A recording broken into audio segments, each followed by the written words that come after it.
Hello and welcome. My name is Python V. In this video, I'll be teaching you how to remotely upload files from your GitHub to your cPanel.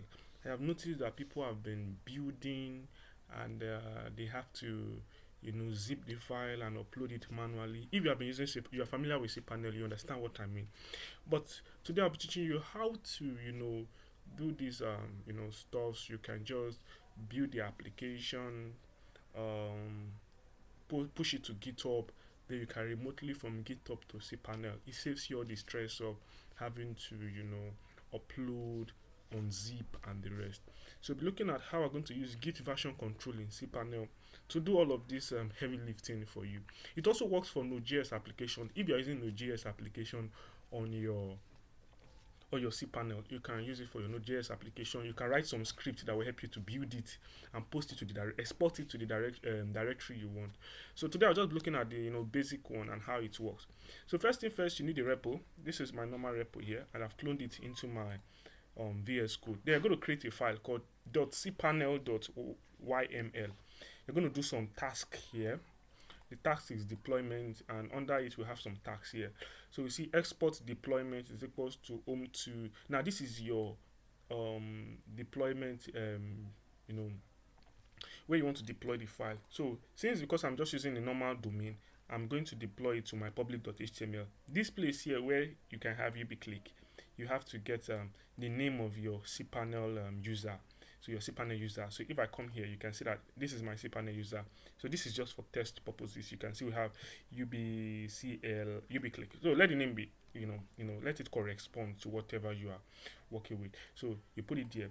So what this does is that once you get it from GitHub and you've cloned everything, you've deployed it, it's going to deploy it to your public HTML. So if you're using subdomain, you can put in your subdomain here. So if your subdomain file is inside your public.html, maybe you have let's say you have um, stats .app.com. So this is like a subdomain.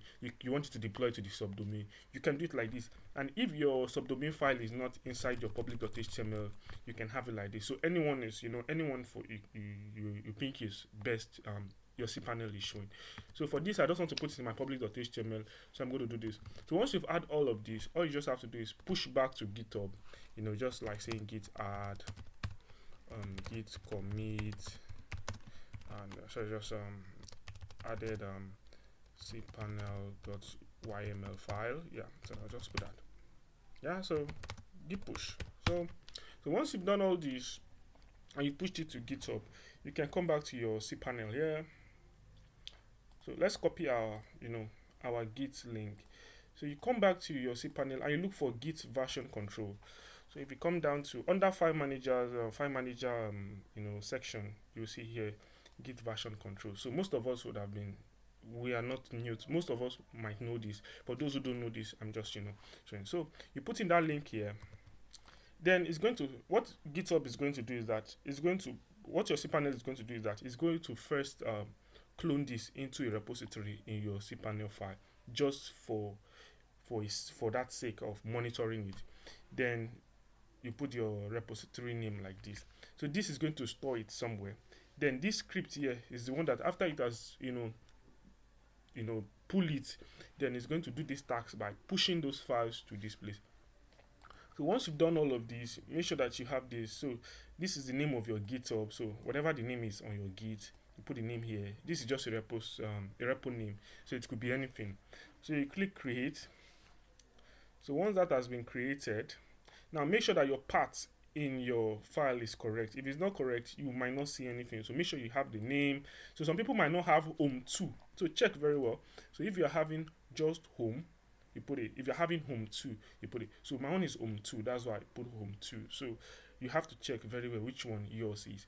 So once you've done that, you click on manage. Then if you come back here to my public.html, there is nothing there, just some tools, the files. So you can come down to you can always update here, pull or deploy. Then you can click update from remote. So update from remote checks GitHub and pulls it back.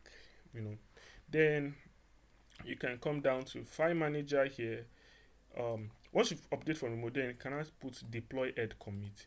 So once you deploy head commit, everything that you've you said you should pull from that repo here will come here automatically, as you can see it here. The same thing work for Node.js application. You can do that, then you can build your app or serve your app. So this is going to just help you, you know, maybe you just want to push to GitHub, just want something that you push. You don't want to have to start opening and uploading and, you know, doing all those kind of stuff. This will work. So yeah, I think this is how it is. Then when you come to the website, click .com .ng,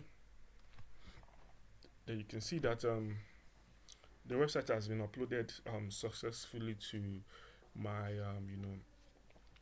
to my platform. So you can do all of these, and it's going to work, actually going to work. So this is actually just remote upload from GitHub to your cPanel. So it's something I always wanted to, you know, put a video on, so you don't have to stress yourself.